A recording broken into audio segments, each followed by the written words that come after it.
시작해 보겠습니다. 페이지 194페이지 부터 들어가고요. 우리 주제로 보면 중국의 반제국주의 운동입니다. 중국의 반제국주의 운동.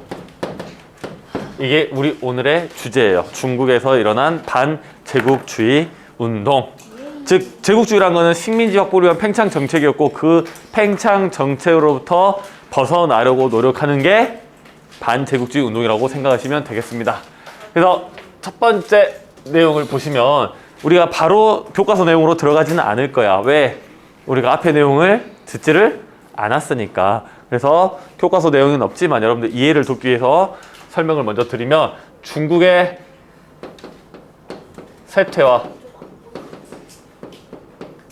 일본의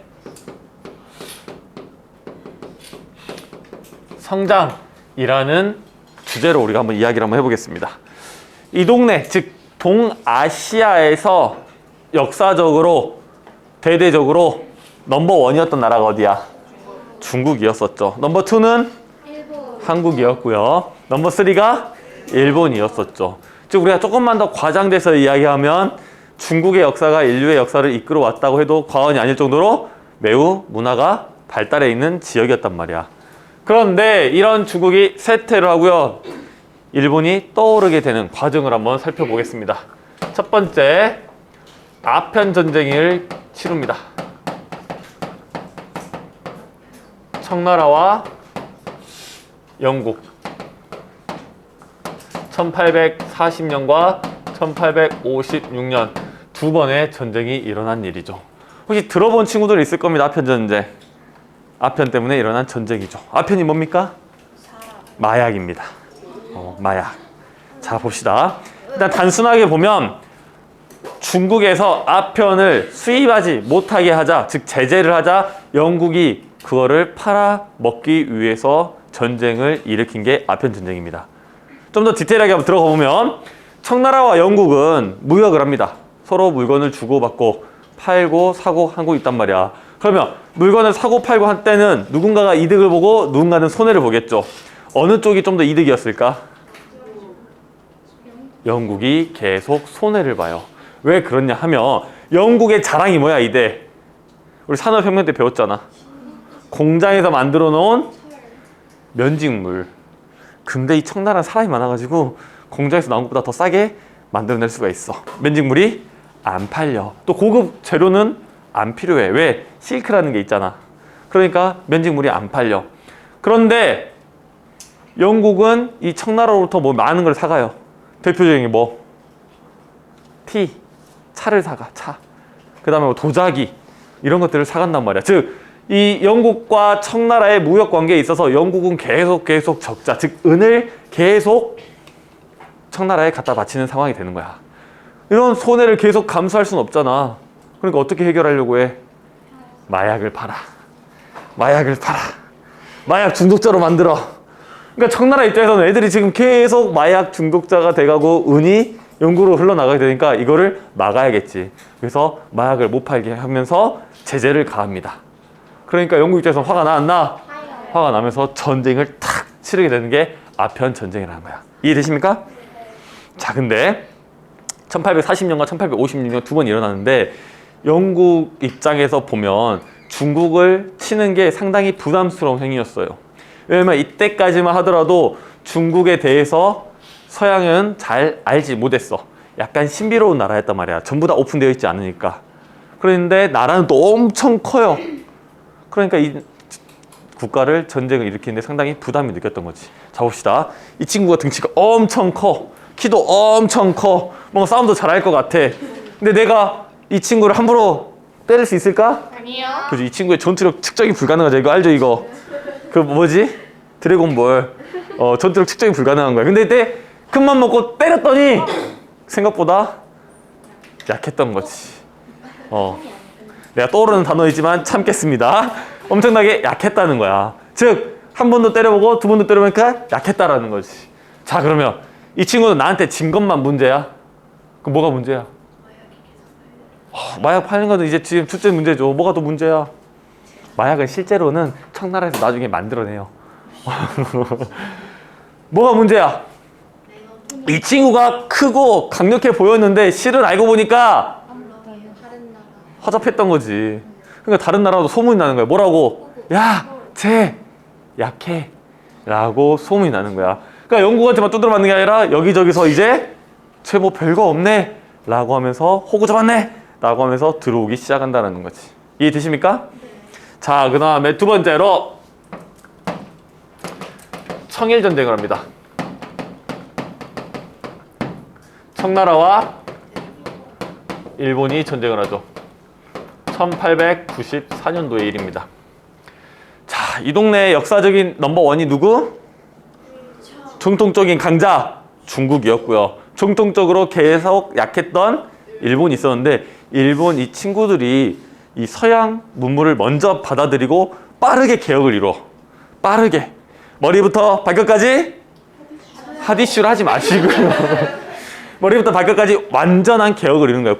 사회 문화적으로 정치적으로 완전히 많은 것들을 바꿔내요. 서양 문물을 빠르게 받아들입니다. 그러고 나서 개혁을 이뤄내고요. 이제 이 동네 넘버원을 잡으러 가는 거야. 누구? 중국을 잡으러 가는 거지. 즉 청나라를 잡으러 가는 거야. 청일전쟁 당시 청나라를 때리고요. 일본이 승리를 가져가죠. 이때 가장 불안해하던 나라가 어디일까? 한국이지. 어떻게 하지? 누구한테 붙지? 이러면서 이제 혼란한 시대가 시작이 되죠. 그러다가 이 동네에서 이제 정리가 했어, 일본에서. 근데 이 동네에서 그래도 조금 기침 좀 내보려고 힘 좀 써보려고 하는 나라가 하나 있어. 러시아. 러일 전쟁이 터지죠. 러시아와 일본 1904년도에 러시아와 일본 전쟁이 터집니다. 이건 저번 시간에 했기 때문에 깊이 설명 안 드릴게요. 러시아가 영국의 도움을 받아서, 아니죠, 다시 말할게요. 일본이 영국의 도움을 받아서 러시아를 잡게 되죠. 이 도움이라는 건 이제 수에즈 운하를 막아놓고 빠르게 함대가 도착하지 못했죠. 즉 함대가 오는데 6개월이 넘게 걸린단 말이야. 지구를 한 바퀴 돌아서. 그러면서 이 쓰시마 앞에서 박살이 나버리는 그런 걸로 해서 일본이 러시아를 잡게 되면서 이 동네 넘버원으로 이제 등극을 하게 되죠. 그러면서 영국이 일본을 어느 정도 이 아시아의 파트너로 인정을 하게 되는 겁니다. 이 인정을 하게 되니까 나중에 동맹도 같이 맺어주고요. 1차 세계대전도 함께 치르게 되는 거죠. 오케이? 어쨌든 이게 흐름이고요. 두 번째 보시면 이 시대적 상황을 좀 봐보겠습니다. 자, 첫 번째로는 자오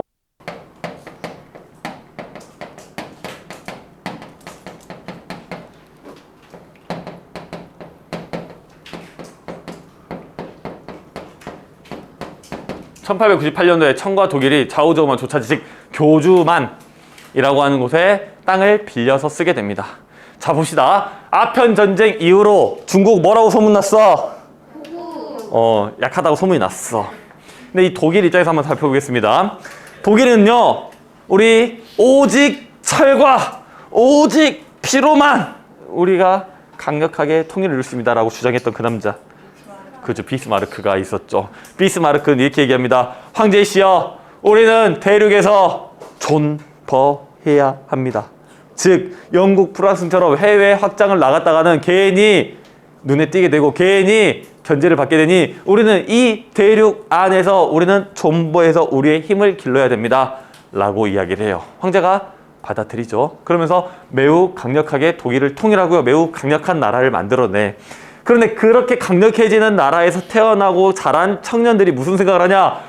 우리가 영국보다 프랑스보다 못한 게 뭔데? 우리도 해외 식민지 확보를 위해 나가야 되는 거 아닙니까? 라는 생각이 들어요. 하지만 아직 황제는 존버해야 된다고 생각을 하겠죠. 근데 그 황제가 죽어. 그의 아들이 이제 올라오죠. 그 젊은 아들, 이 국뽕이 어느 정도 차오르니 그 젊은 아들이 올라오니 비스마르크가 또 이야기합니다. 황제시여, 우리는 존버해야 합니다 라고 하니까 이 젊은 황제는 그 비스마르크를 왜 죽여? 해고해, 해고. 해고하고 해외 확장 정책을 펴게 되는 거지. 그 중에 하나가 이 청나라 조차지가 되는 거야. 이해되십니까? 네. 그래서 청나라에 이 조차지를 만들게 되고요. 독일이 저기가 어디 지역이냐면 여러분들 이 산둥반도 인근이라고 보시면 돼요. 산둥반도, 즉 청도, 칭따오라고 불리우는 이 청도라고 보시면 됩니다. 왜 반가워하는 눈빛이죠? 무슨 색깔이 떠오르시죠? 맥주 맞아요. 칭따오 맥주. 이 칭따오 맥주는 왜 반가워해? 칭따오 맥주는요 중국 맥주입니다. 근데 우리가 유명한 맥주 중에 하나죠. 왜 중국 맥주인데 유명하냐면 저 조차지 독일인들이 건물도 짓고 꾸며놓고 사람들도 많이 이주를 해왔어. 투자를 많이 했어. 투자를 많이 했는데 이 사람들이 많이 왔는데 그리운 거야. 그렇지. 자기 나라에서 먹던 맥주가 그리워. 그래서 독일의 기술, 독일의 설비를 그대로 가져와가지고 맥주를 만들기 시작한 게 칭따오 맥주야. 즉 독일의 기술로 만들어진 맥주. 그렇기 때문에 지금 이 맥주가 유명한 이유가 되는 것이죠. 오케이? 자, 어쨌든 좌우좌우만 조차지를 하나 했고요. 즉 이렇게까지 땅을 빌려준다는 건 이 청나라가 얼마나 힘이 없다라는 것을 알 수 있다는 겁니다. 두 번째, 이런 혼란한 상황에서 신해년 1911년 신해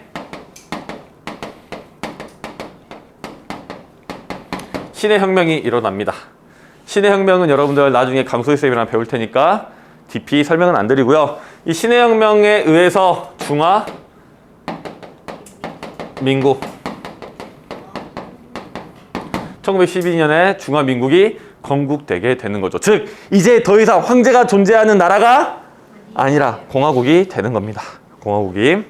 자, 이 신해혁명을 일으켰던 이 신해혁명으로 해서 중화민국을 건국했던 인물을 대해서 우리가 좀 알아봐야 하는데 혹시 순원이라고 아십니까? 순원. 모릅니다. 이제 알아가세요. 순원. 손문이라고 쓰는 사람이고요. 이 사람은 중화민국의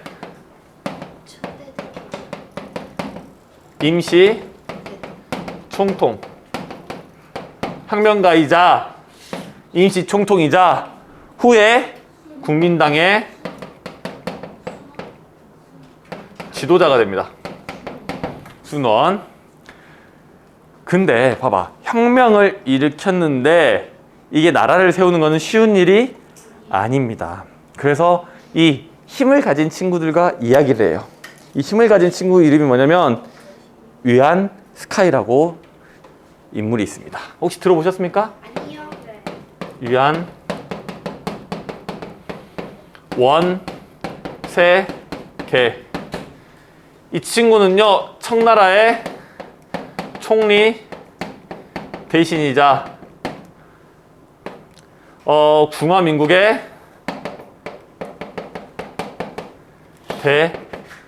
대총통에 오르는 사람입니다. 저 사람이 군벌이야, 군벌. 군벌이라는 게 뭐냐면 자신들의 군대를 가지고 세력을 형성하고요, 지역을 지배하고 있는 사람이야. 즉 실질적인 군대를 가지고 있는 매우 권력자라는 거야. 그 사람이 이제 신해 혁명이 일어나니까 이 위안 스카이를 황제가 불러다가 총리 대신, 즉 황제의 바로 밑자리를 줘요. 그 대신 너가 신해 혁명을 좀 막아라, 이 기세를 좀 막아라라고 해요. 근데 위안 스카이 보니까 이거 막았다가 나중에 나 또 팽 당할 것 같거든. 그러니까 기세만 몰아놓고 막아놓고 유지하는 방법을 선택을 합니다. 그러던 와중에 이 순원과 위안 스카이가 만나가지고 순원이 제안을 하죠. 위안 스카이, 네가 이 청나라 황제를 무너뜨리면 내가 새로 만들어진 이 중화민국이라는 나라의 대총통 자리를 너에게 줄게 라는 거야. 자, 봐봐. 구시대적인 인물이었던 위안 스카이는 뭐라고 들었겠니? 황제를 무너뜨리고 내가 황제가 되는 거라고 그렇게 들었을 거야.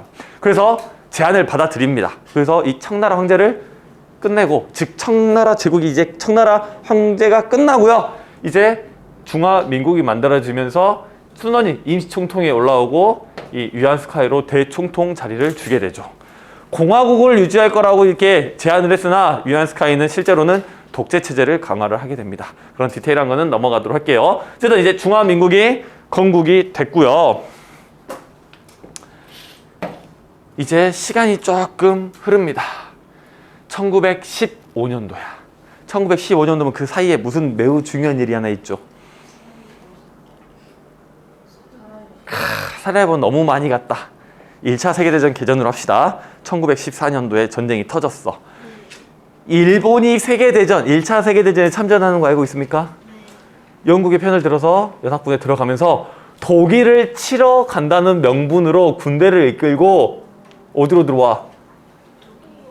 중국으로 들어와. 즉 여기 독일을 친다는 명분으로 유럽까지 갈 수는 없잖아.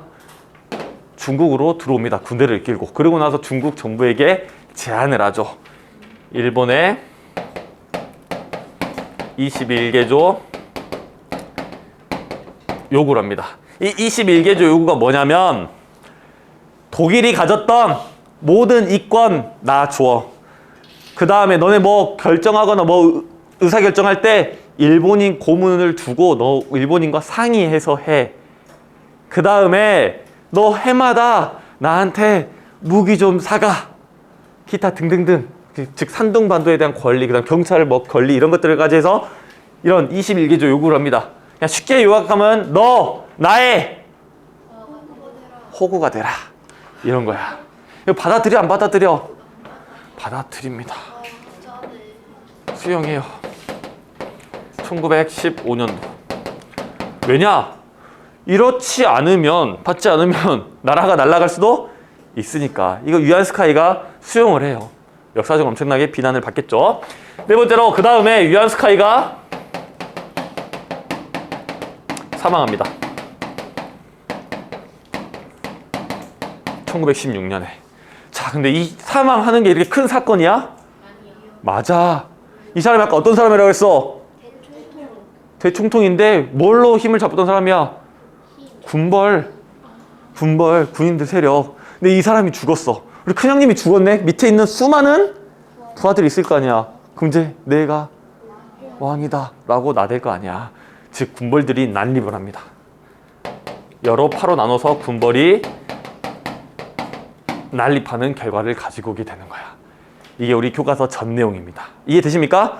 즉 중국은 쇠퇴하고 있고요. 일본은 성장하고 있고요. 그 와중에 신의 혁명이 일어나서 중화민국이 만들어졌는데 이 일본이 힘이 세니까 21개 요구를 하면서 중국의 이득을 많이 가져가려고 하고 그러다가 유안스카이가 사망을 하고 군벌이 난립하는 아주 그냥 복잡스러운 상황이 벌어지고 있는 거지.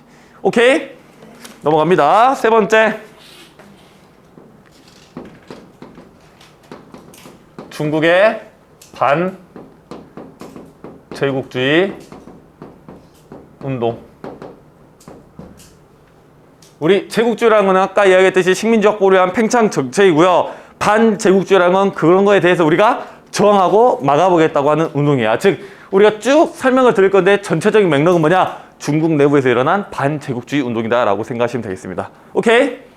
첫 번째 5.4 운동입니다. 1919년도에 일어난 일이야. 자, 봅시다. 이제 전체적인 맥락으로 한번 봐볼게요. 1919년 1월 달에 무슨 일이 있었지? 다시 한번 물어볼게요. 1918년 11월 달에 무슨 일이 있었지? 그렇죠. 1차 세계대전이 끝나고 1919년 1월 달에 프랑스 파리에서 만나서 파리 강화 회의가 열렸단 말이야. 거기에서 미국의 대통령 우드로 윌슨이 평화 14개조 원칙을 제안을 하죠. 거기에는 많은 내용이 담겨 있지만 이 사람들 마음을 자극했던 건 민족 자결주의입니다. 민족 자결주의. 자결이 뭐야? 자살 아니야.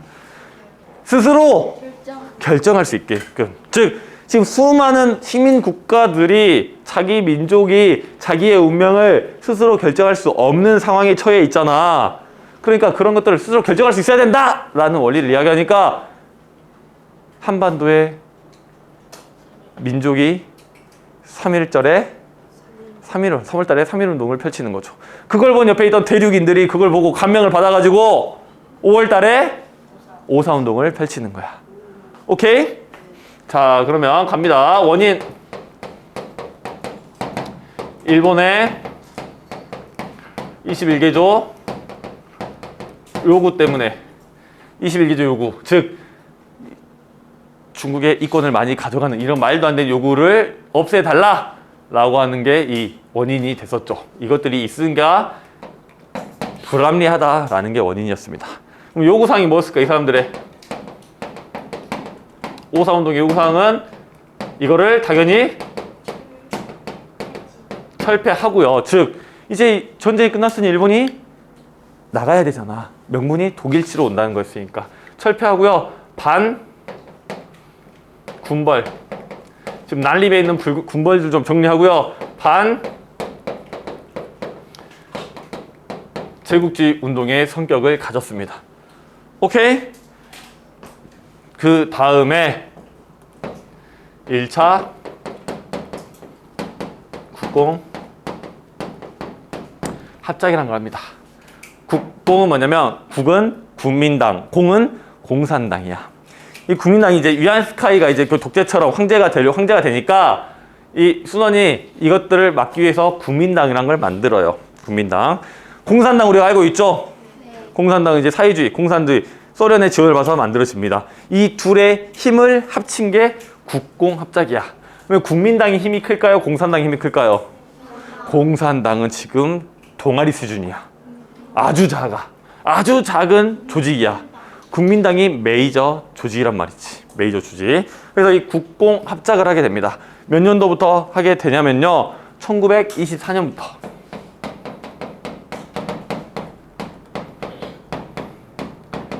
27년도까지 하게 되는 거야. 자, 봅시다. 왜 힘을 합쳤을까? 공동의 목표가 있으니까.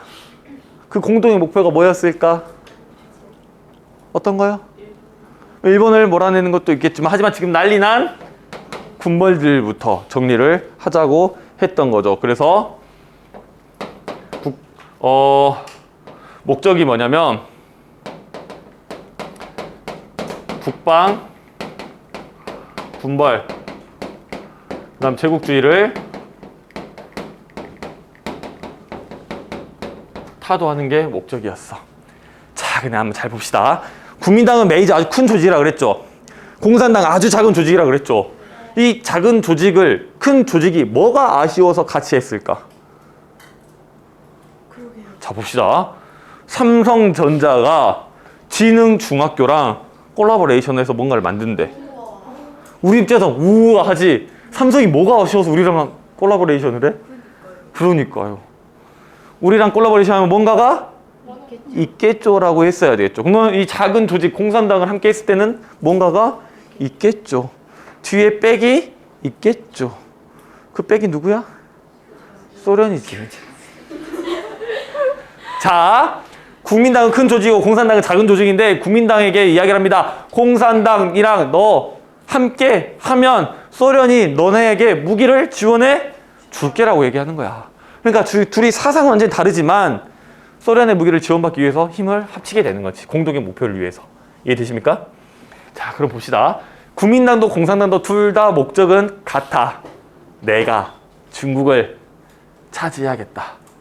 자, 봅시다. 국민당은 공산당의 무기 지원, 즉 소련의 무기 지원이 아쉬워서 함께 하고요. 공산당은 군벌 타도하고 나면 내가 당을 먹어야지라고 생각을 하고 있는 거야.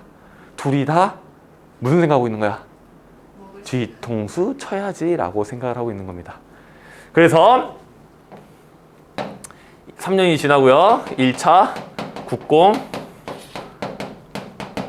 내전이 터집니다. 즉 먼저 뒤통수를 칩니다. 국민당이. 저 공산당 놈들 살려뒀다가 나라 꼴 망할 것 같아 하면서 장제스가, 이 당시 국민당의 지도자는 장제스입니다.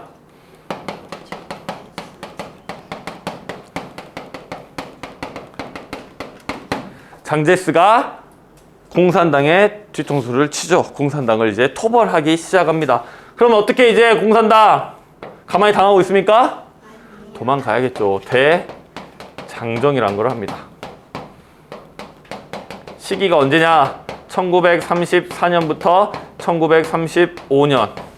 그 다음에 목적지가 어디냐? 엔안이라는 데입니다. 엔안이 어디냐면 중국 북쪽에 있는 도시의 이름이에요. 북쪽으로 도망간 이유는 뭘까? 소련과 가까워 지원을 받기 위해서. 약 1년간의 기간 동안 15,000km 정도를 이동을 합니다. 서울을 25분 정도 왔다 갔다 할 수 있는 거리예요. 그 다음에 10만 명 정도로 시작했던 장정 인원이 8천 명 정도로 줄어들게 돼요. 90% 정도가 죽거나 이렇게 되는 거죠. 이 당시 근데 가장 의미 있는 건 뭐냐? 마오쩌둥이라는 인물이 공산당 최고 지도자로 우뚝 서게 되는 사건입니다. 대장정. 마오쩌둥. 모, 택, 동. 우리가 알아야 될 인물 4명 다 나왔습니다. 수넌, 위안스카이, 장제스, 장개석. 자, 대장정을 통해서 공산당이 완전히 지금 박살이 나고 있습니다. 그런데 중일전쟁이 터져요. 중일전쟁 1937년도에. 자, 봅시다. 혹시 언니나 오빠나 형이나 누나나 동생이 있습니까? 동생 있어요. 동생. 동생이랑 사이가 좋아? 아니요. 예, 알겠습니다. 동생이 있는데 집에 로또 1등 당첨된 복권이 있어. 이걸 서로 갖겠다고 지금 동생이랑 싸우고 있어. 네. 싸우고 있는데 집에 강도가 들었어. 우와. 그러면 너의 적은 누구야? 1번 강도, 2번 동생. 그렇지. 일단 강도를 몰아내고 동생이랑 다시 싸우던지 해야지. 동생이랑 싸우면 강도가 나를 치고 복권 당첨된 거를 가지고 가겠지. 지금 동생이 문제가 아니야, 그지? 강도가 문제란 말이지. 즉 지금 일본이라는 강도가 들어왔어요. 지금 중국을 누가 먹냐, 국민당이 먹냐, 공산당이 먹냐, 이게 문제가 아니야. 일본이 될 수도 있단 말이야. 그럼 어떻게 해야 돼 지금? 다시 힘을 합쳐야지. 2차 국공 합작을 합니다. 시기는 1937년부터 1945년도까지고요. 목적은 대일항전입니다. 대일항전이 무슨 말일까? 일본에 대한 저항하는 전쟁이라고 보시면 됩니다. 앞에 대가 클 대자 아니에요. 또 일본에 대한 저항하는 전쟁이고요. 전쟁이 끝나고 나면 이제 뭐 해야 돼 이제? 다시 싸워. 봐봐, 강도를 몰아냈어. 네. 어떻게 할 거야 이제? 동생을 죽여요. 좀 죽이는 좀 그렇잖아. 동생이 보면 어쩌려고 그래. 동생 괜찮아요. 오케이, 알겠습니다. 동생이랑 다시 싸워야 되겠죠. 2차 국공 내전이 시작됩니다. 이때 국민당의 지도자가 누구? 장제스. 장제스는 이제 패배해서 중화민국을 계승해서 이제 대만으로 넘어가게 되고요. 공산당의 지도자 누구? 마오쩌둥, 모택도는 1949년 중화 인민공화국을 건설하게 됩니다. 1949년도에. 그게 어딜 차지하냐? 이제 중국 본토를 차지하게 된다라는 게 지금 이 내용의 끝입니다. 어렵지 않죠? 자, 그럼 처음부터 한 번만 가볍게 한번 훑어볼게요. 중국에 있을 때 일본 성장에서는 아편 전쟁으로 청나라와 영국의 전쟁에서 청나라가 2번 맞습니다. 이때 영국한테 맞은 것만 아픈 게 아니라 어떤 게 아픈 거야? 동네방네 다 소문 나버렸어. 뭐라고? 나 약하다고. 나 약하다고. 소문이 나버렸어. 그러다가 이제 대대적으로 약했던 일본한테까지 개혁을 먼저 마친 일본한테까지 맞게 되죠. 1894년에. 그러다가 1904년에는 이제 일본이 러시아를 접해서 이 동네의 완전 넘버원이 돼버리게 되는 겁니다. 그런데 또 이 당시에 중국의 상황을 보니 차오저우만, 즉 교주만을 조차지로까지 내주게 됩니다. 1898년에.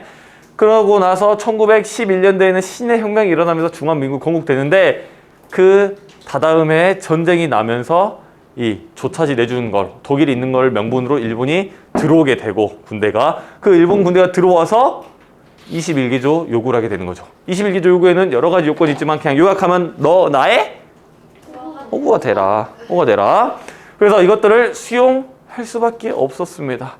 이 수용을 해준 유한스카이는 다음 해에 사망을 하게 되고 이 권력자가 죽으니 군벌들이 난립하게 되는 게 이 당시의 중국 상황이었죠.